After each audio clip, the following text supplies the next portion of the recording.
창세기 22장 15절에서 24절. 여호와의 사자가 하늘에서부터 두 번째 아브라함을 불러 이르시되, 여호와께서 이르시기를 내가 나를 가리켜 맹세하오니 내가 이같이 행하여 내 아들 내 독자도 아끼지 아니하였은즉 내가 내게 큰 복을 주고 내 씨가 크게 번성하여 하늘의 별과 같고 바닷가의 모래와 같게 하리니 내 씨가 그 대적의 성문을 차지하리라.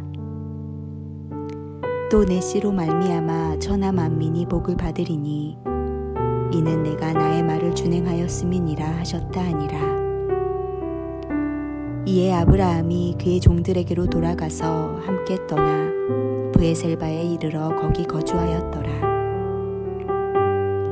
이 일 후에 어떤 사람이 아브라함에게 알리어 이르기를 밀가가 당신의 형제 나홀에게 자녀를 낳았다 하였더라.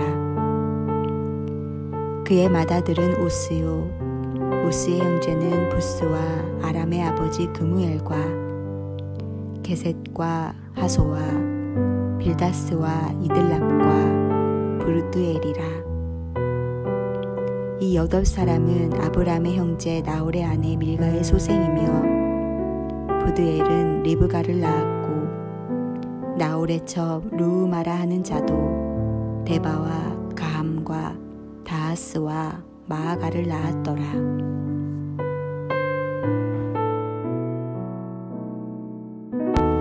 본토 아비 친척의 집을 떠나는 것도 쉽지 않았지만 정말로 40년 만에 어렵게 얻은 아들을 하나님께 바치라는 이 요구는 얼마나 듣기 어려운 처절한 요구입니까?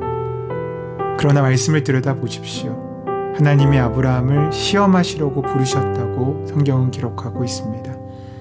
시험은 아무에게나 하는 것이 아닙니다. 시험받을 준비된 자들에게나 어느 정도 성숙한 사람들에게 하는 것입니다. 다시 말해 시험을 받을 만한 수준이 된 다음에야 문제를 내주시는 것입니다. 아브라함은 하란을 떠나라 하면 떠났고 다메섹 엘리에셀이 아니라 하면 아닌 줄 알았습니다. 이스마엘을 내보내라 하시니까 내보냈습니다. 그랬더니 이제 이삭을 바치라고 시험하시는 것입니다. 그런데 문제는 아브라함은 이것이 하나님께서 시험하시는 상황인 것을 모르고 있다는 것입니다. 지시한 땅으로 가라. 하나님께서 이렇게 말씀하신 이유가 무엇이겠습니까? 그것은 하나님이 지시하신 땅에 이미 어린 순양이 준비되고 있었기 때문입니다. 하나님의 준비하심, 여호와 이레 하나님의 귀한 사랑이 아브라함이 가야 할 그곳에 이미 그를 기다리고 있었다는 것입니다. 하지만 아브라함은 이 사실을 전혀 알지 못했습니다. 다만 믿음으로 지시할 땅으로 순종의 발걸음을 옮길 뿐이었습니다. 하나님께서는 아브라함의 믿음에 부응이라도 하시듯 이 모든 것을 준비하고 계셨습니다. 아들 이삭을 바치란 하나님의 요구는 아브라함을 시험하시는 것이라 말씀드렸습니다. 시험은 낙제시키기 위한 것이 아니라 그를 세우기 위한 것입니다. 이삭을 향해 칼을 드는 순간 아브라함은 이삭에게 손을 대지 말라는 하나님의 음성을 듣습니다. 그 순간 하나님께서 준비하신 순양을 발견하게 됩니다. 보십시오. 하나님의 준비와 아브라함의 믿음이 만나는 놀라운 순간입니다. 하나님의 준비로 아브라함은 이삭을 대신하여 순양을 하나님께 번제로 드릴 수 있었습니다. 아들을 대신하여 번제로 드렸더라. 우리는 이 대신하여라는 대목에서 하나님의 은혜를 만날 수 있습니다. 이 대속의 귀한 은혜가 성경 가운데 이어지고 있음을 기억해야 합니다. 처음 죄를 지었을 때 하나님께서는 짐승을 잡아 그 가족으로 우리의 수치를 대신하셨습니다. 오늘 본문에서 이 순양은 이삭을 대신하여 하나님께 제물로 드려집니다. 이후에 가면 레위인들이 12지파를 대신하고 신약으로 가면 예수님이 우리를 대신하십니다. 인간이 믿음으로 순종할 때 하나님께서 대신 응답하시는 장면입니다. 만약 아브라함이 지시할 땅으로 가지 않았다면 어떻게 되었겠습니까? 하나님이 아브라함을 위해 준비하신 순양은 말입니다. 하나님께서 우리 인생에 준비하신 길이 있을 것입니다. 우리가 그의 나라와 의를 먼저 구하면 하나님은 그 준비하신 모든 것을 우리에게 더하실 것입니다. 하나님의 말씀에 지시된 삶으로 가면 우리도 그 준비하신 은혜, 준비하신 역사를 경험할 수 있다는 것입니다. 하나님의 말씀을 믿고 순종한 아브라함이 잘 되는 것은 하나님의 자존심이 걸린 문제입니다. 이것을 다윗은 자기 이름을 위하여 의의 길로 인도하시는 도다라고 노래합니다. 아브라함의 순종으로 말미암아 하나님께서는 내가 이제야 내가 하나님을 경외하는 줄을 아노라고 말씀하십니다. 그리고 아브라함을 통해서 더 깊은 꿈을 이루어 가시겠다는 하나님의 큰 기쁨의 순간이라고 지금 은혜를 말씀하십니다.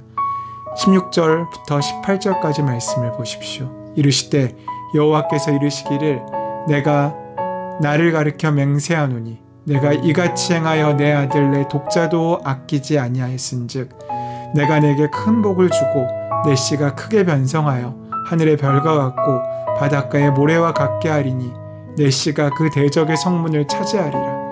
또 내 씨로 말미암아 천하 만민이 복을 받으리니 이는 내가 나의 말을 준행하였음이니라 하셨다 하니라. 천하 만민이 복을 얻는 일은 하나님께서 꼭 하시고 싶으셨던 일입니다. 뜻이 있는 인생들도 무슨 일을 하려고 하면 계획을 세우고 사람을 훈련시켜가며 그 길을 갑니다. 하물며 하나님께서 당신의 일을 행하실 때에 어떡하겠습니까? 하나님이 당신의 일을 하심에 있어 그런 계획을 세워놓지 않겠습니까? 이 계획의 통로가 바로 아브라함이었습니다. 따라서 아브라함이 하나님의 말씀대로 행해줘야 하나님께서는 이 일을 우리에게 역사로 드러내실 수 있었던 것입니다. 하나님의 말씀에 대한 아브라함의 믿음, 훈련, 바로 이것이 하나님의 계획이라는 말입니다. 아브라함의 믿음 훈련을 통해 믿는 자들의 수를 하늘의 별처럼 만드실 수 있으셨습니다. 다시 말해 하나님의 말씀을 아브라함처럼 믿고 행하는 자들을 하늘의 뭇별처럼 바닷가의 모래처럼 만드실 수 있으십니다.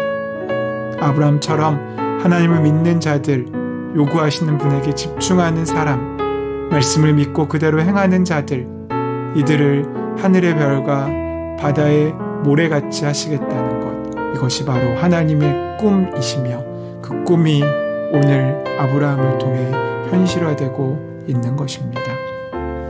아브라함은 마지막까지 하나님의 약속을 성취하려고 노력합니다. 진정한 믿음의 조상으로서의 면모입니다. 믿음은 미래와 현재의 단절을 방치하는 것이 아닙니다. 장차 하나님께서 이루실 일을 정말 믿고 바란다면 오늘 나의 삶에서도 하나님의 그 꿈은 현실이 되고 실상이 되기를 소망하며 노력하며 순종하며 사는 것은 당연합니다. 우리가 바란 하나님 나라는 어떤 것입니까? 하나님의 믿음을 고백하는 사람들, 그 사람들을 통하여 하나님의 나라가 우리의 삶 가운데 귀하게 보여지고 살아가지게 되는 그 나라이지 않습니까? 사람은 사라질지 모르지만 하나님의 꿈은 사라지지 않고 그 믿음을 붙잡는 사람들을 통하여 오늘 우리까지 이어져 왔습니다. 사랑하는 여러분, 오늘 우리는 그 꿈을 끝내는 자입니까? 그 꿈의 마침표입니까? 아니면 그 꿈을 우리의 자녀와 우리가 만나는 세상 사람들에게 이어가는 귀한 은혜의 삶으로 징검다리의 역할을 감당하는 삶을 사시겠습니까? 하나님께서는 우리를 통하여 그 나라의 꿈과 은혜가 확장되어지며 하늘의 별이 많아지듯 우리를 통하여 그 빛나는 별이 많아지고 모래 아래 수가 많아지듯 우리를 통하여 이 땅의 모든 사람들이 주의 얼굴을 보는 나라가 되기를 원하십니다. 오늘 하루 그 은혜를 붙잡고 그 은혜의 귀한 삶을 살아가는 저와 여러분 되시기를 소원하고 축원합니다. 우리를 복의 통로로 부르신 하나님, 우리를 통하여 그 복에 흘러가게 하시옵고 막히고 멈추지 않고 끝까지 흘러 결국에 바다를 만나듯 하나님의 귀한 천국의 본향을 만나는 우리의 인생이 되게 하여 주시옵소서. 그 복이 나만 만족시키는 복이 아니라 우리를 통하여 그 삶의 은혜의 지경이 넓어지는 귀한 부흥의 삶이 될 수 있도록 우리 한 사람, 우리 교회, 이 땅의 모든 것들을 축복하시고 동행하시고 함께하여 주시옵소서. 주의 은혜가 함께하실 줄 믿사오며 감사함이 예수님의 이름으로 기도드립니다. 아멘. 이제 주신 말씀을 마음속에 심고 오늘 하루 이 말씀이 현실이 되기 위하여 애쓰고 노력하는 삶을 살 힘을 얻기 위하여 함께 기도함으로 나가겠습니다. 함께 기도하시겠습니다.